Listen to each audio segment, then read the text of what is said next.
د سواد قافلې راغلي دي او تاسو دلته موجود دي څه ګڼئ درنه روان دي او کله پورې تاسو دلته ناست یې؟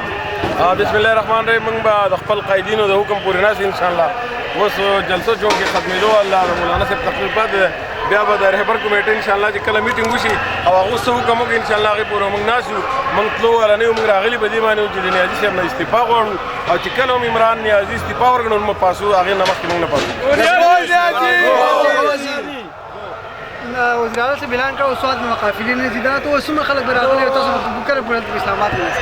زما خیال دی چې وزیر اعلی صاحب د په سواد کې سره وړوکي چې هلته څوک پاتې دي او که نه زما خیال دی ټول خلک راغلی د کې پي کې خلک خو په اسلام آباد کې دی چې وزیر اعلی صاحب په چا ملاتړ نه ده. موږ خو نه یو خبر، ګاډي هم ټول دلته دي، خلک هم ټول دلته دي. وزیر اعلی صاحب له دعوت ورکړو چې راشي او نظر وګوري چې په دې پنډال کې د کې پي کې څومره خلک دی، بیا به هغه په خپله سترګې کولی شي انشاءالله. وزیر اعلی ته موږ په خپلې پارټۍ کې د شمولیت دعوت ورکوو چې هغه د پي ټي آی پرېږدي او زموږ د پاکستان مسلم لیګ نوم دې راشي.